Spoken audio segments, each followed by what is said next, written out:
Hello, Claudia. Hello, Mike. Hello, Caio. Hello, Mike. Hi, Claudia. Hi, Caio. Thank you for joining us. So for how long have you been an iOS developer? About 10 months now. I'm almost 10 on months. 9 year. Yeah. Awesome. But you were doing development before, Yes, I was doing code, the yeah. front end development. Awesome. All right. Which language? JavaScript. JavaScript. Yeah. The most popular language in the world. It's easy to learn. Yes. Absolutely. All right. How can we help you today? Yeah, I need kind of some guidance or some tips on how to start with TDD development. Not so much as how to write the test, but how to think about it and how to come up with things to test while you're coding. Right. So that's very common when we start learning how to test. We get stuck. Like, where should I start? Like, what should I test? What is the first thing I should test? And so on. So you sent us some requirements here. Can you explain a little bit? Yes. So I was thinking about building a lesson plan iPad application to where you have all the different maneuvers that a student has to perform when they're learning how to fly an airplane. And so you have a list and then you select the ones you want to incorporate. You hit a done button and it pops up. Okay. And let's say we want to test drive this, correct? Correct. What would be the approach to do it? So the first thing is to make sure that we understand the requirements, that the requirements are clear enough, and Yes. start breaking it down into tasks, right? I like to create like checklists. Even before writing code, without thinking about tests, I just try to understand the requirements, make sure that everything is clear. So let's see. As a flight instructor, I want to be able to customize a lesson plan for a student. So what is a lesson plan? As you said, it's a collection of maneuvers. Correct. Okay. So from a list of flight maneuvers, I can select different ones. So it's like almost like a filter, right? There's a lot of maneuvers, like all of them, and you select like 1, 2, or 3, and that's the lesson plan for the day. Yeah. So you can select different ones to add to today's lesson plan. And when finished with the selection, I can press done and be taken to a different page I can share with my student. Okay. So you already wrote some tasks here, right? A checklist of things. So get all flight maneuvers and display them on screen. Then user selects maneuvers, hits done button. Okay, selected flight maneuvers are saved. Saved where? Probably on device. Okay. Locally, let's say. Then the selected flight maneuvers are displayed on a new screen with any additional information. What is this additional information here? So I was thinking when you display the flight maneuvers, you only have the name, but once you select it and it goes in the lesson plan, it would have a little bit more information, maybe a description, something. Okay. So this is the process of refining, clarifying the requirements, right? And usually you have this conversation with a business analyst, someone that is writing the requirements in your business. So we are finding out that displaying them on screen is like a list of maneuver. Is this how we spell maneuver? Yes. Maneuver names, right? So it's just the name, like just the name. And when you select them, you can then see more information about the maneuvers. Right. In another screen. Okay. Okay, yeah. So this is a vital step here, right? Because this is what's missing. This is what's going to make the testing process feasible, and you're going to be able to, like progress with test-driven development. Like making sure you take some time to think about these steps, right? Like refine your requirements. And this is, by the way, this is probably not going to be done by anyone else. Like you're the one who's going to have to ask a bunch of questions to, make sure that you have all the information you need.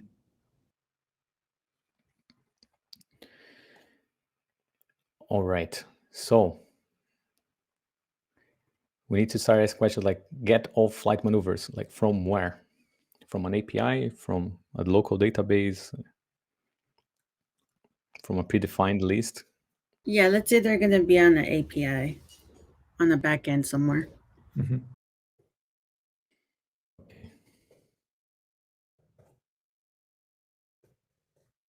From an API backend, an external system, right? That can be even another set of requirements on how to fetch these, and there will be some kind of schema, JSON or XML. There will be some kind of communication that with this API that this can be decided later.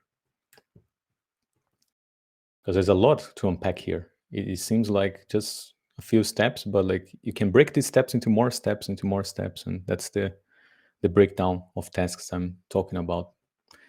Because if there are too many things to think about at once, it's very hard to know where to start. But if you start breaking it down into smaller tasks, discrete pieces of functionality, then you can build one at a time and then you compose them, right? They'll make much easier to develop and test the software by breaking it down into smaller discrete pieces of functionality. Like getting all flight maneuvers can be a specific functionality that can be built and tested in isolation. And you can use it regardless if you're showing on a screen where you're going to select things, or if you're going to put in a database to be used later on, and so on. Like you can get all flight maneuvers. That's a discrete piece of functionality. Doesn't matter how it's going to be used, right? You can build it in a way that it's decoupled from the user interface. It's decoupled from what you're gonna do with the flight maneuvers once you get them. It's just a piece of functionality that gets flights from somewhere. The same thing, the UI, like displaying a list of maneuvers or a list of names on the UI. It doesn't matter where the names came from. It could be from a list, a predefined list, hard coded in the app. It could be from a database. It could be from the network. If you build it as discrete piece of functionalities, you can build them independently and then you compose them. You have a component that can show a list of names, and then you have a component that can load a list of names from the web, and then you put them together, and now you are showing things on the screen that came from the web. But if we try to think of all of this as one component and one piece of functionality, it's much harder to start. But if you break it down, it's like, let's solve this one problem at a time. One problem is to get flights from a backend. Another problem is to show a list of names on the screen. Another problem is to select items on the screen. Another problem is to save a list of things locally to a database, and so on. They can all be split into discrete pieces of functionality that can be built independently and composed later to create the overall feature we're trying to build.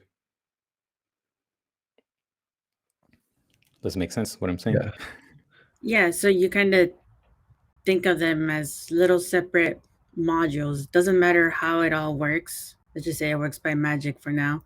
You just want the ability to, like in the first one, get the flight maneuvers. Doesn't matter how you did it. You just want to make sure they're there for you to use. Yes. Okay. But it requires a little bit of planning, because if you just build all these pieces of discrete functionalities without a plan, maybe they will not compose well later on. They will not work well together, right? So that's where design comes in, right? So first step is to understand the requirements, and the second step is to quickly design or sketch a plan on how those systems will be separated, right? So could go to a diagram, for example. Maybe we have a sketch all flights maneuvers service, right? That will be responsible for getting the maneuver from an API. Here we can have the list of maneuvers selector view. UI kit, that could be Swift UI, it doesn't matter, right? It can be, that's just a framework implementation. But you can use the same service with UI kit, with Swift UI, with watchOS, with iOS, with anything. But if you build this functionality inside a view controller, then it can only be used with UI kit and so on. So that's why we want to separate them so we can build them independently and solve one problem at a time. We don't get stuck with a huge requirement, because everyone gets stuck if there's a huge requirement. It's very hard to know where to start. So we just quickly sketch a plan here. Okay, we will have discrete pieces of functionality. One is a service that will get a list of maneuvers, and we'll have some user interface that will display a list of names and allows you to select a couple of them. But somehow they will have to talk to each other, right? At some point, they need to have some planning to make sure that it will be easier to compose them later. Because if we make this plan and we design that those are discrete pieces of functionality, I can decide, you know what, Mike, you will write the service, and Claudia, you will write the view. And when both of you are done, you will put this feature together. But if you build in a way and Mike build in another way without any plan, without any sketch of design or any kind of boundary you expect them to have, then they won't compose well. You will spend a lot of time now trying to make these two things that were not built to talk to each other. So there will be a cost of integration. So by a plan, you mean like, let's say I'm building the view and I expect it to take in like a dependency injection type situation, but he doesn't build it that way because we never talked. Yes. Yeah. For example, we could decide here, okay, how can we work independently and then compose it easily later on? Well, let's define an interface like a maneuvers service. And this interface has zero cost because there's no implementation. You just define actually the interface like a protocol. And you can say, okay, there will be a method here that we'll call it get all, something like that, or all maneuvers. Yeah. Or load all. And then we will return an array of maneuvers, let's say. That's the outcome of it. And say, you can even say, oh, it says async. Okay. There's zero cost of creating this protocol at first because there's no implementation. But now you set a boundary, an interface here, an abstraction that says that now the UI maybe can consume this service through this interface, and someone else maybe implemented this interface. Now, when it's time to combine them, it's just, as you say, it's just a dependency injection thing. You just pass the implementation to the UI. But you can build them independently, right? Right. And you can even decide later, you know what, I don't want it to come from a backend. Sometimes I want to show a predefined list when, I don't know, I want to show it from a database, or I want to show it from a cache version of the data. So you have options now because you're not coupled with with the provenance of the data, right? If you do the request in the view, then it can only come from the request. But if you separate them, you can develop them independently. You can have different sources of data injected into the view and so on. So if you're doing this in a pair programming, you either do everything together, pair programming, or at some point you can say, you know what, we have a good design here. I build the view, you build the service, then we compose them. As long as we both fulfill the interface we decide together, it's good. And that's how we work with backend, for example.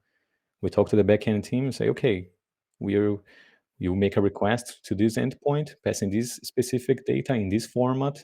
It's a post request, and we will we promise that we'll return to you a response to 100 status code with this JSON body, with these properties, right? We create this interface, this agreement, this contract, Yes. and we can work independently. The backend can build their code, we can build our code, and then we integrate it, make sure that it works.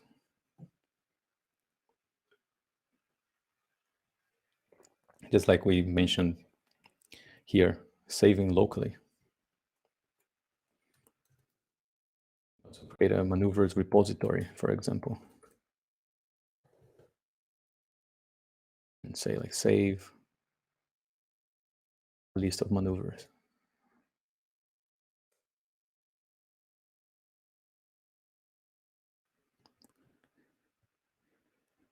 Now it's much faster and cheaper to spend time on design than writing code. Just planning very quickly. I'm not saying plan for months or days, Yeah. a couple of minutes. So there will be a service that you can load maneuvers, and there will be a service where you can save maneuvers. And there will be an implementation at some point, like a core data, maneuvers repository. It can also be implemented independently or not. It's a choice.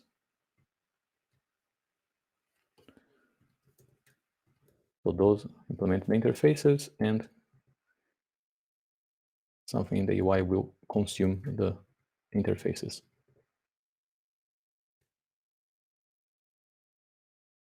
For example. Now to separate things into discrete pieces of functionality that can be composed, we can decide, should we start from the service, from the repository, from the view? And we can start from any point now, because they are discrete pieces of functionality. They can be implemented, tested in isolation. Yeah. Yeah, no, that makes a lot of sense. And when you have them broken down like this, then it's easier to be like, okay, well, let's say I'm working on the getting. Well, now my testing is all about testing how, whether locally or from a API. Okay, now all my tests are just focused on that one thing, and it's not jumping around. Because I think that's what I had issues before. Is when I was learning, they're like, oh, well, start with the UI because it's the easiest thing to build. But when you start with the UI, there's really nothing to test. So it just. Yeah, you start testing the UI and then you think, oh, but I also need a service. And then you start creating a service and then. Right. Yeah, Yeah, there's but if you no separate set them. plan on how to build it because you're not starting with thinking about it. You just start coding. Yes. Yes. And that's a problem. Yes. Yeah.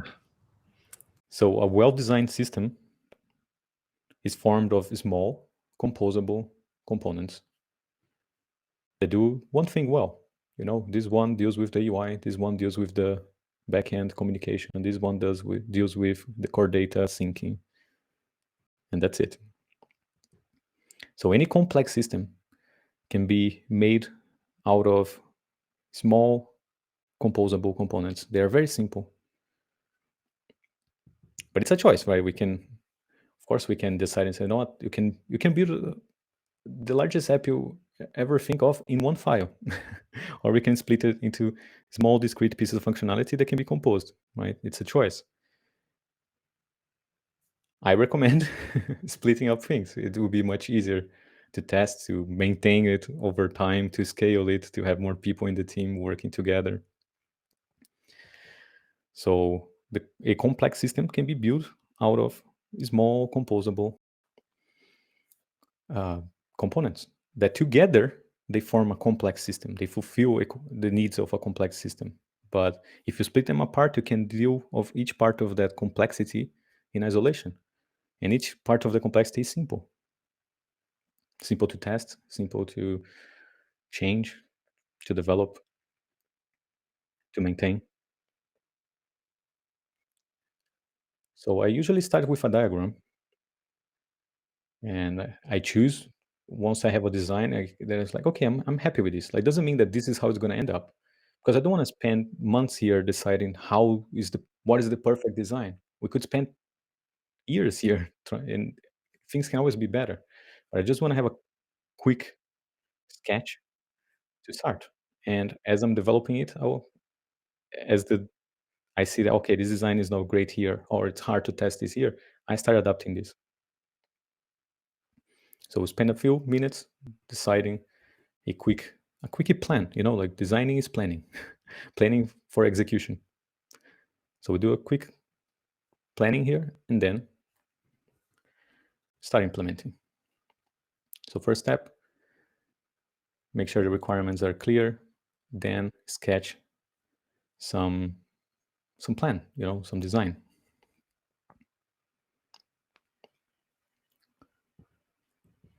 And here experience counts a lot, because a more experienced developer may need less information to start, because they already have designs in their head that worked in the past. They have a lot of experience. And experience is like a shortcut. Yeah. Right? Because, I already solved a similar problem, so I'm just going to go with that solution. So it gives you a shortcut to start.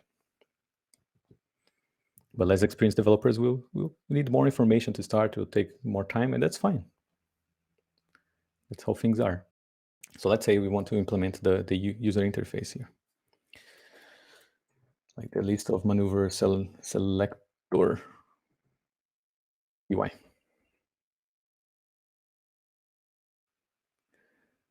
Now, we could even create like a checklist for that piece of functionality. So the maneuvers selector UI checklist. So the steps of the steps. Exactly. So we need to show a list of names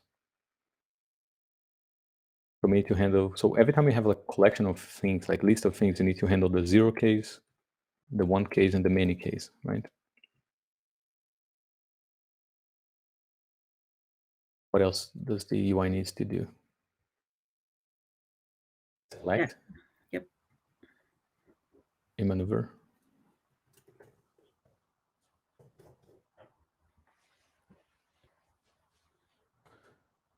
And what else can you do?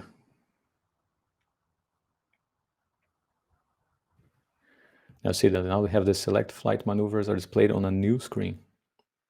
So a new screen can be another discrete piece of functionality, like what would that screen be? Like detail? Detail. Yeah. List of maneuvers. Detailed list of maneuvers UI. That could have its own checklist as well, and you build one at a time.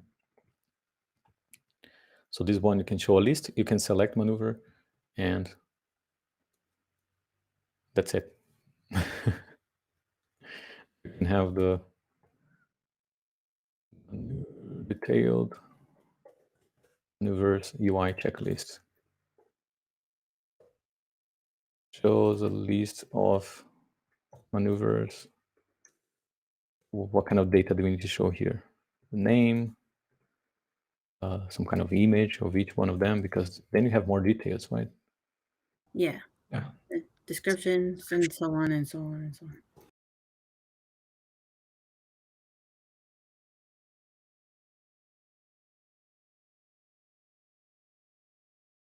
So on. And then we can start splitting down all the functionalities here into discrete pieces of functionality. Now let's say you need to test this selector UI. Now that's easier to start, right? To start writing tests? Yes. Well, yeah, I mean, you would, I guess, think of the worst thing that could happen, and then the list is empty. So. Yeah, and then we start with the empty list. Yep. Exactly. That's case 1. Empty list. Should we write some code now? All right. And before I start writing code, there's another step. I want to make sure that the environment is clean and working properly, right? So I will run all the tests. That's the first thing I do. So Command U to run all the tests. Whoops, build failed.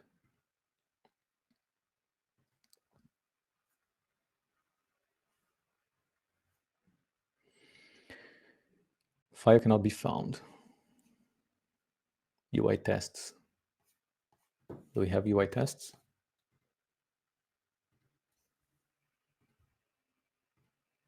Oh, we have a target, but we don't have a folder for it. Well, we don't need UI tests, so I will remove it. Make sure.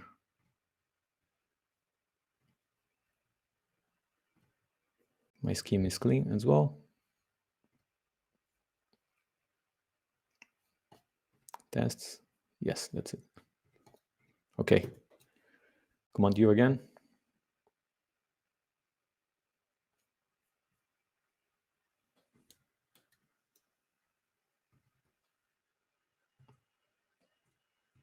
Let's see.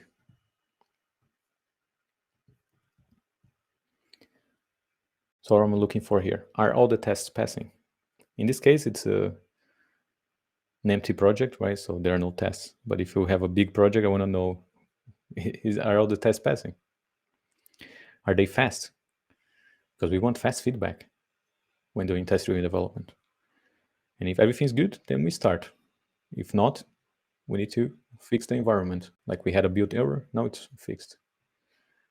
Okay, it's a bit slow, even though we have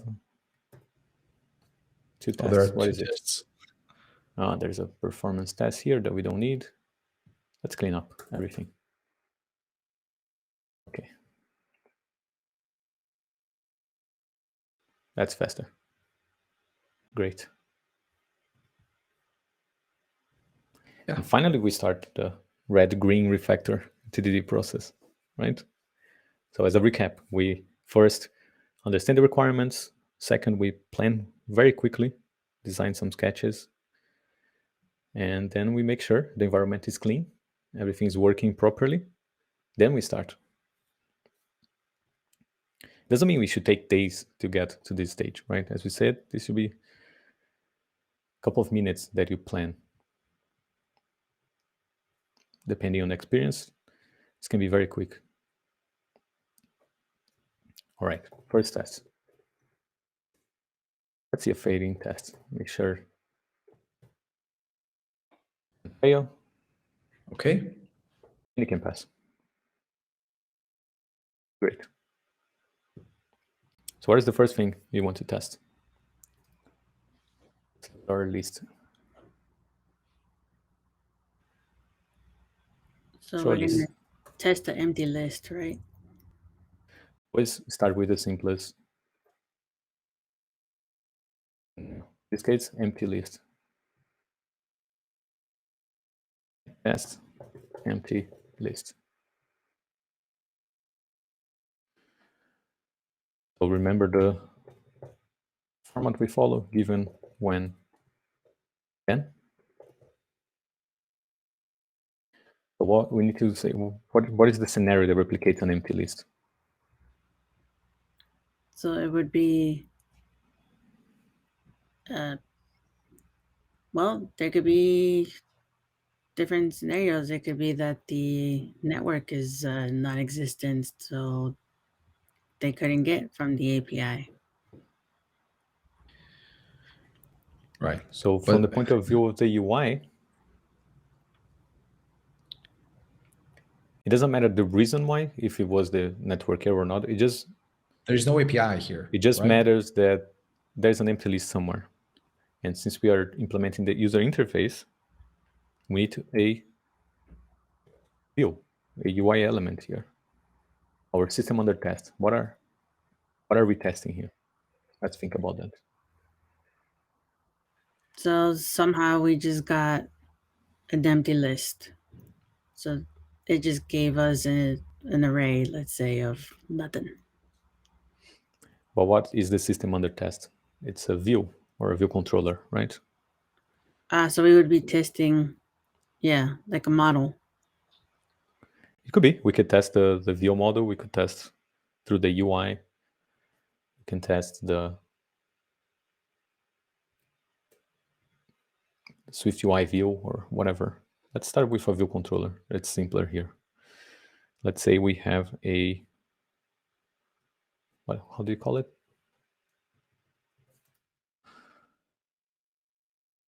List of maneuver selector. Okay. View controller. You just make it short. It's a maneuver view controller. We could say that it's empty if we pass here, for example, maneuvers list, right? Doesn't matter where the maneuvers came from. All that matters is that it's empty. Exactly. Yes. From the point of view of the UI, right? That's all that matters. The UI is going to get some maneuvers. As we said before in our planning phase, it doesn't know the provenance. It doesn't know if it's going to be from a remote source, from a local source. You know, it just gets some models. That's it. Okay. Does it make sense? Because this is important. Yeah, so the list maneuvers view controller is where the UI is going to exist. Yes. And so the maneuvers is what we're getting in from local repository, API, cache, wherever, it doesn't matter. Somewhere. Yes. Yes. That's what we're getting in. Okay, got it. And our scenario here is given that we don't have any maneuvers, when our UI is going to load, then we're going to have an empty list showing, you know, on screen or something like that. Okay. So maneuvers, let's say it's empty. So given this scenario, we have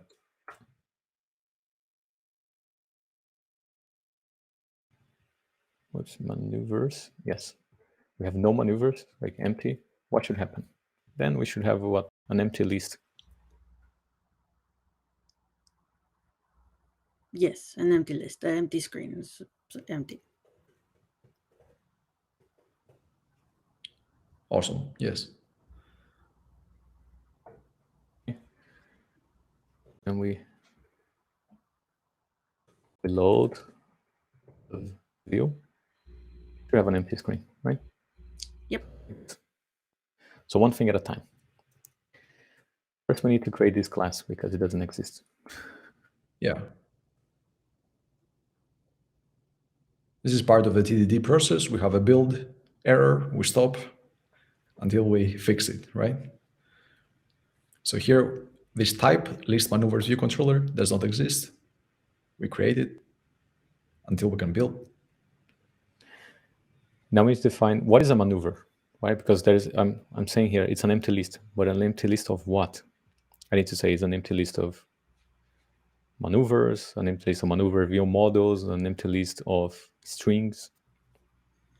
Okay, so this is when we would go and build our model. Let's say we call it maneuvers or a struct, and it just lists the name, the description, and Could be, yes. Yeah, could be, exactly. We can think exactly what this UI needs. You said it was a list of names.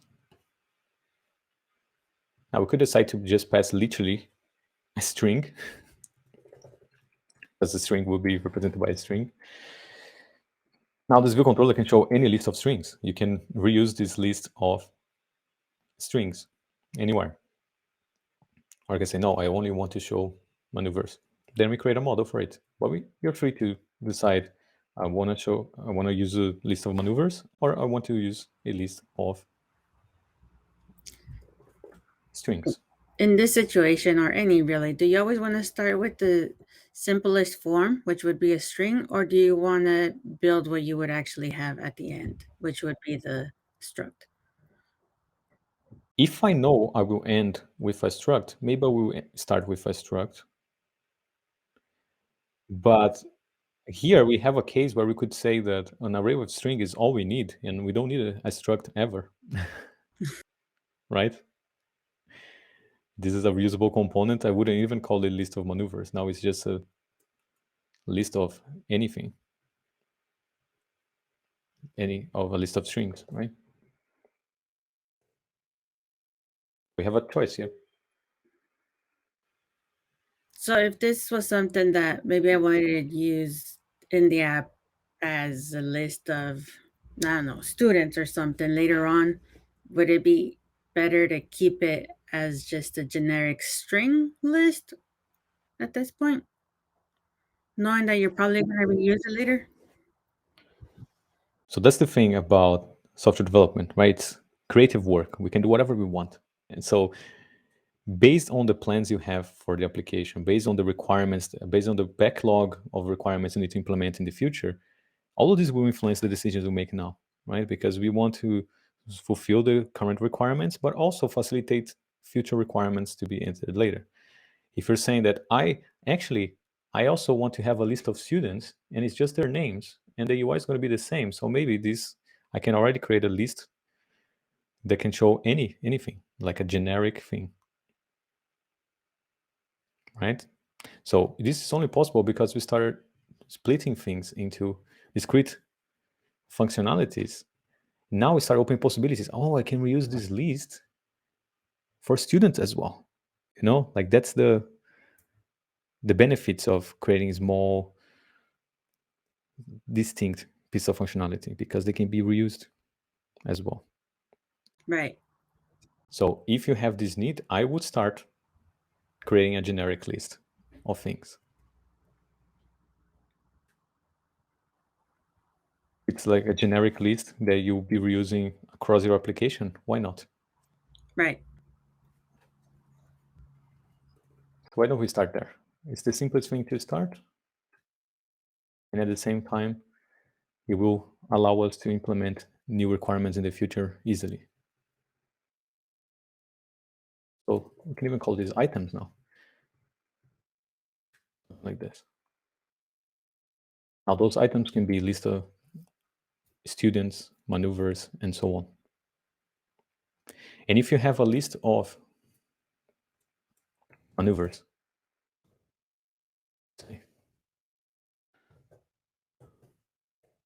you want to present in here, it's a simple map. For example, you have a maneuver and it has name, description, and so on.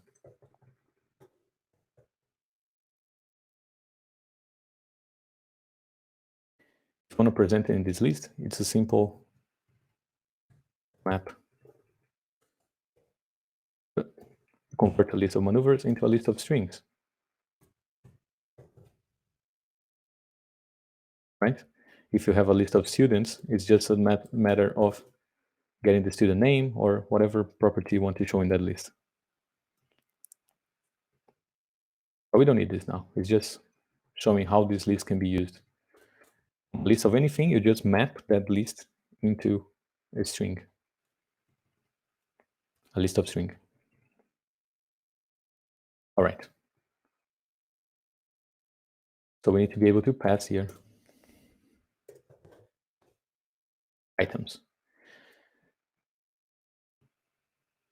Now we need to decide, do we need to pass it through the initializer or should be an action like display items? You could either pass to the initializer, which means I pass on creation time and it can never change.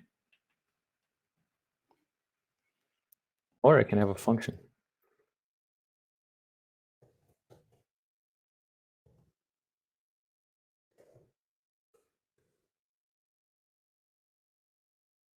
So both options, display or init with.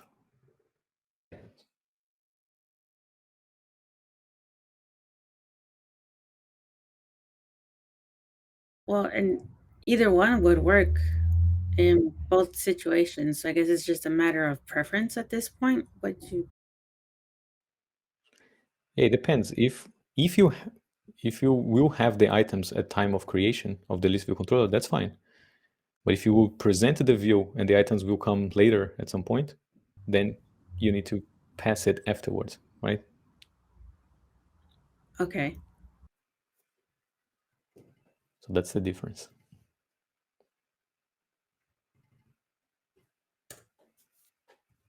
So let's start here with the initializer. Pass an empty list. Then when the view loads, load view if needed. Again, compiler error. Make this a UI view controller.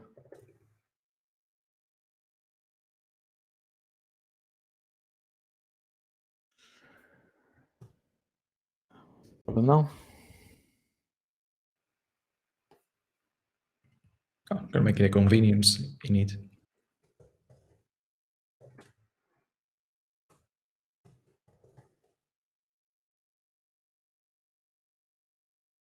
Self. Self, yes. All right. So given a view controller presenting an empty list of items, when we load the view, it should have an empty screen. How can we decide? How can we assert that the screen is empty? We can do a test and just is empty, or But what is empty? the Yeah. items. The items. Oh, Is you the mean like items- st.items? Yeah. Or we can check that, for example, if this is a table view, we can check that there are 0 cells in the table view. That's another way. Make sense?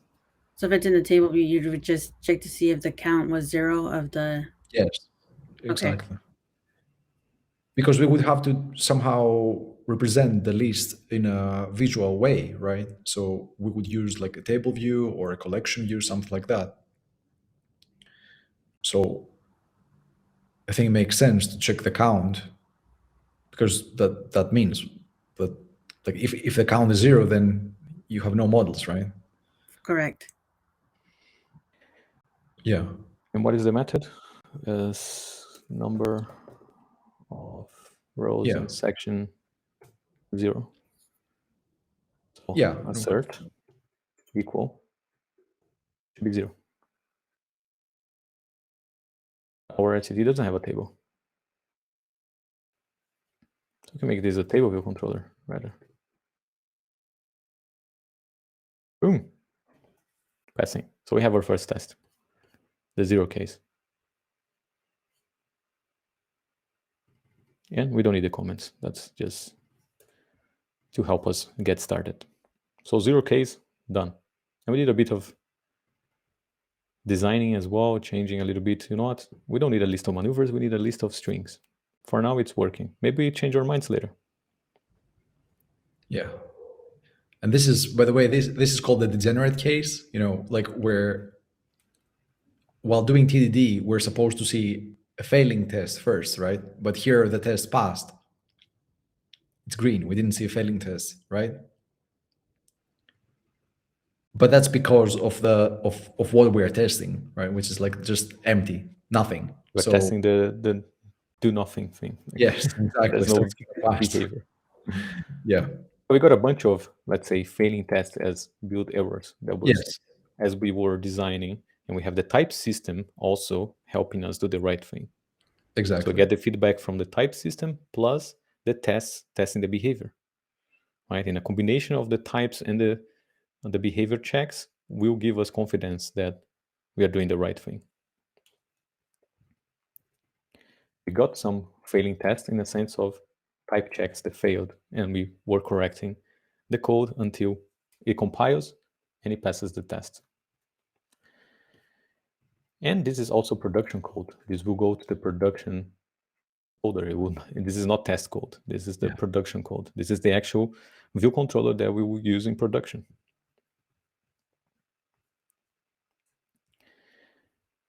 Now we can start thinking about designing the test in a way that makes it easier to refactor later, because we mentioned, okay, we're starting with string, but maybe string is not what we want. Now imagine we have 100 tests using strings and we decide to use maneuvers. We need to update 100 tests, right? So one thing we can do is to start creating some helpers. So the function that is responsible for creating the system under test, and we can pass here some items. array of strings, for example. Okay. And we can create this in here. And we call make city with items. Just pass an empty array here, like this. Now, what is here? Oh, return. Yeah. Why this is better? Let's say we decide, you know what? We just found out that we won't have the items before we instantiate. So we want to refactor this into a function like display, rather. Imagine you have 100 tests that were doing this. You're going to have update 100 tests. But if all the tests use this helper, now it's just a matter of doing this.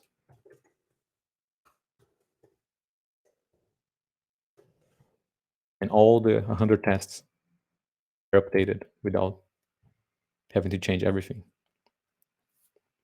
Also, if we decide, you know what, we want to use maneuvers rather. We don't want it to be so generic.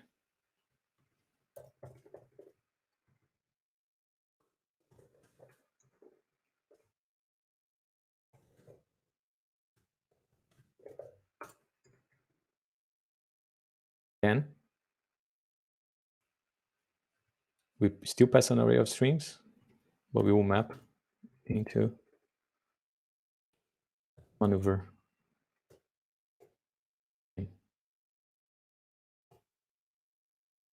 Yeah. We are done. Our test is only concerned about passing a list of things. There could be a list of names. Exactly. Now we can refactor the code easily without breaking all the tests. We just update the factory. Right, so a tiny change, a tiny function here will make your life much easier in the future, because it's decoupling the tests from the structure of the code. Yeah. This is a tiny DSL, like it's a domain-specific language for the test of what the test cares about. So if you change the structure of the code, the production code, we don't break the test. These tests are more resilient to change, which means you can change the structure of the code without fear of breaking 100 tests, because that's one of the concerns people have with tests. Like, oh, if I change one thing in my code, I need to update 100 tests because your tests are coupled with the structure of the code. So is that something you should always be thinking about? Yes. Is making sure that they're not coupled in any way. If you need helper functions, it's better to have helper functions. Absolutely. Yes. Yes. Yes. Using the program, everything we do, Exactly. we're always thinking about that. So pay attention to, okay, Caio is extracting a function here, but like there's a reason for that, because we're thinking about this. We're thinking about making these tests as decoupled as possible from the structure of the production code. The test is coupled with the behavior. If we break the behavior, I want the test to fail, because the purpose of the test is to automatically and very fast, very quickly check that the behavior is correct. If I break the behavior, I want the test to tell me, hey, something's wrong. But if I refactor something and I change the structure or the type and I extract something to another method, I don't want the test to break because I didn't change the behavior. I just refactored the code. So refactoring is not changing the behavior, it's changing the structure. And I want to be able to change the structure without breaking tests so I can move fast.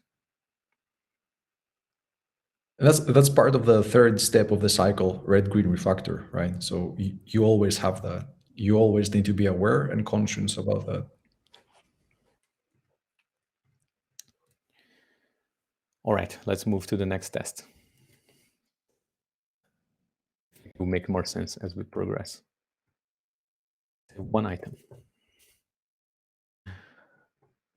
An item. This should be, let's say, 1.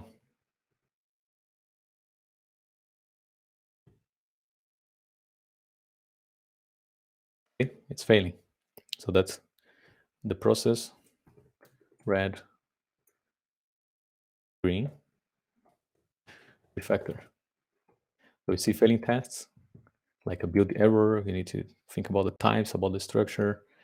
Then green, we make the test pass, and then we refactor. Then we make the test cleaner.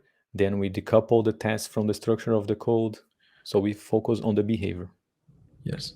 And we can repeat and repeat and repeat. So this is crucial. A lot of people skip this part. Okay, I have a failing test. It's passing. Move on. They don't refactor. Then the code is completely coupled with the structure of the production code. Then the test is very messy. It's like 20 lines of code in the test, a lot of setup, a lot of like weird names. It's hard to maintain in the future. That will make you go slow. So it's important, right? Green, refactor. And refactor, make the code better. The production code and the test code, make it more performant, make it cleaner, change the structure, decouple the test from the structure of the production code, and so on. There are a lot of things you do in this step. And as you progress in the program, you'll see we keep doing this over and over again, and over again. It's these 3 steps: red, green, refactor.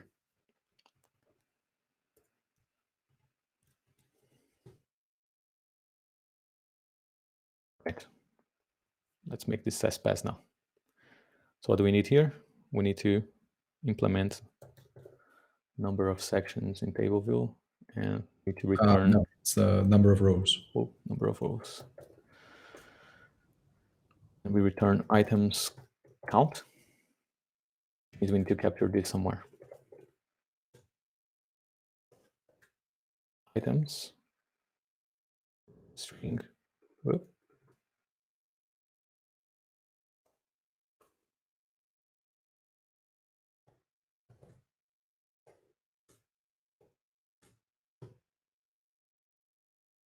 That's boom, it's passing. Awesome. And so on. Then you can test that you're actually rendering that specific name on the cell, so on. Does it make sense, the process? Was it helpful? Do you feel like you could start testing a feature more easily now?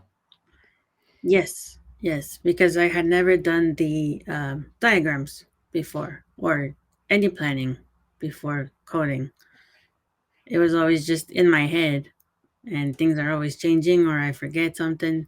So I think writing it down, writing a display, even in a piece of paper, would Absolutely. help with the test. Checklists. I like what you did here with the steps.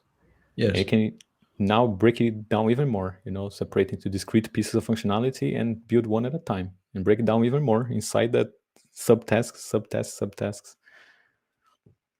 And always start from the simplest thing. Like, can I test that I have a list of a UI that is showing an empty list? That's simpler than get all flight maneuvers and display it on screen and select. And when you break it down, it's much simpler because it's discrete piece of functionality. And the being able to break down just comes with experience, right? I mean, the more you do this, the easier it becomes. Yes, exactly. And when you do it for like 3 years, 5 years, 10 years, 15 years, 20 years, at some point you can do it without the planning. You can skip a little bit of planning. Yeah. Because you already have solutions that you can go to, and you already have the test in your head. It's like, okay, I know how to start this. Right? Yes. So it will happen. But this process is, sometimes when I don't know what to do, I rely on this process. It works really well for me. It's like sharpening your axe before cutting the tree. It takes time, sharpening your axe, but you will make the whole process faster and easier. Right? Yeah, you could spend the time sharpening the axe, or you could spend the time cutting the tree. Either way, it's going to take time. Yeah. Yes. Absolutely. I mean, like, I feel the biggest, enemy of beginners trying to learn TDD is like they don't know what to do and they don't do anything at the end. So this process gives you more information, makes you familiarize yourself with the problem. So you end up, gradually, slowly working your way writing your feature. So that's it. Small steps, very methodical. Create your checklist and practice above all, of course.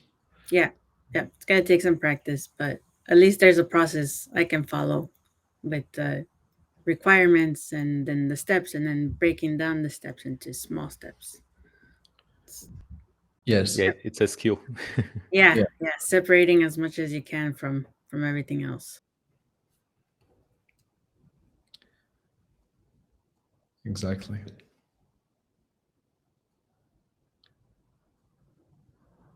Right. So diagrams, checklists, anything that works for you. Some people don't like to do diagrams. They have, there are different processes. Like this is the ones that work for me, the ones that we recommend.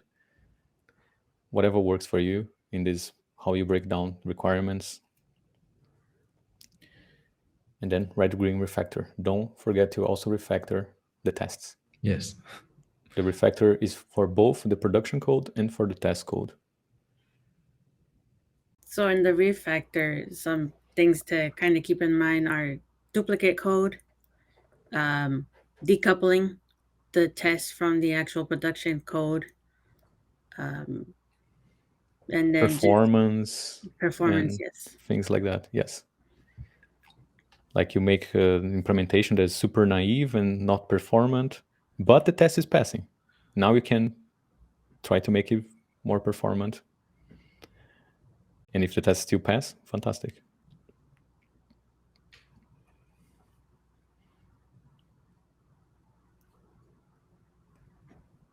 And repeat, Yes. and repeat, and repeat, and repeat.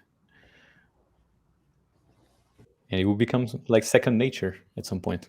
So you write a test, you make a pass, you refactor, checking for all the things we discussed, and then you just write the next test and do it over and over and over.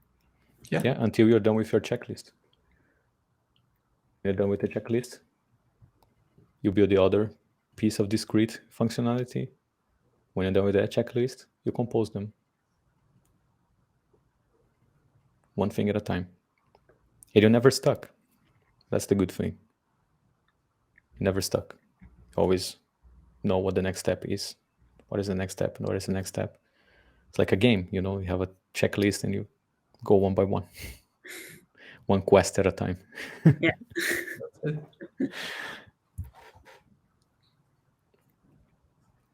And with time, of course, you'll get experience and you'll be faster, more proficient, more experienced, and you'll be faster. Like maybe some people give up on TDD or give up on other processes because they feel it slow them down. But with time, it will make you faster. Yes. Right. Yes. Yeah. In the beginning, it might be 15, 20 minutes of thinking about it. But 2 years from now, it might be a quick 5-minute process. Yes. Yeah. Absolutely. Exactly.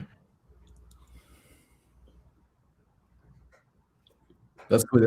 Actually, it's like setting the right expectation there is key as well. Like, yeah, okay, it's going to take some time, now in the beginning. So do not get discouraged or anything like that, No, I like this. I like having a plan and just following it. And later on, I might not need the plan. It'll be in my head, but the more you do it, the more you're going to start seeing the patterns emerging, like with these diagrams and the checklists and all that. So it's going to become easier and easier. Right. And do you do pair programming where you work? When I get stuck, yes. Yes. It's always good to do some pair programming. Yeah. See how other people work as well. Everyone has a different, different processes, and you can always learn something from someone and always teach. Pair programming, it goes both ways. You can also teach others. Because sometimes you're working with someone that they're not communicating, they're just go there and write the code and they don't communicate what's inside their heads. So maybe asking them, okay, let's write a checklist of what we need to do, because this is going to help me when I have to do it on my own. And then you start figuring out the process of how they solve the problem. I think checklists are a great tool. Checklists and split big requirements into smaller components.